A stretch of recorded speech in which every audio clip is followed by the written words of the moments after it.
កាលពីយប់មិញរំជួយដីកម្រិត 6.9 វិកទ័រវាយប្រហារយ៉ាងធ្ងន់ធ្ងរបំផុតនៅខេត្តជាប៊ូនៅក្នុងប្រទេសហ្វីលីពីនហើយបានបង្កឲ្យមានការស្លាប់មនុស្សរហូតដល់27នាក់និងរងរបួសរាប់រយនាក់ផងដែរជានេះ Stand Up ក៏ដូចជា Page Stand Up News នឹងធ្វើការលំអិតព្រមនេះគូជម្រាបឲ្យដឹងផងដែរថាកាលពីថ្ងៃទី30ខែកញ្ញាឆ្នាំ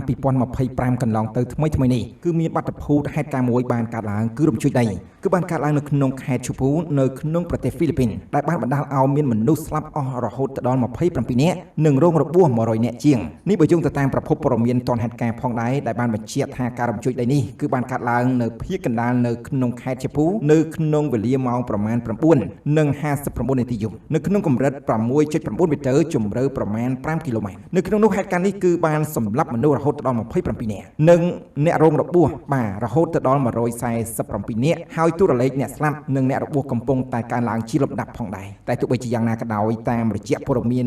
ដដែលក៏បានឲ្យដឹងបន្តទៀតថាអាជ្ញាធរកំពុងតែធ្វើការអន្តរាគមន៍ជួយទៅដល់ជនរងគ្រោះទាំងឡាយដោយនាំពួកគេភៀសខ្លួននិងសម្រាប់ព្យាបាលនៅក្នុងមន្ទីរពេទ្យនាទីក្រុងប៊ូកូជាបណ្ដោះអាសន្នសិនដោយឡែកនៅក្នុងខេត្តមួយចំនួននៅក្បែរខេត្តឈូប៊ូក៏ត្រូវបានគេរាយការណ៍ថាទទួលដឹងការរំជួយដីតិចតួចតែប៉ុណ្ណោះបាទទទួលការរំជួយដីតិចតួចតែប៉ុណ្ណោះនៅតាមបណ្ដាខេត្តផ្សេងៗទៀតដែលនៅជាប់ឬក៏ក្បែរនៅក្នុងខេត្តឈូប៊ូនេះបាទបញ្ជាព័ត៌មានដែលយើងខ្ញុំបានលើកឡើងតាក់ទងទៅនឹងការរំជួយដីនៅក្នុងប្រទេសហ្វីលីពីននៅពេលនេះក៏សូមបញ្ចប់មានការខុសឆ្គងសូមអធិស្ឋាន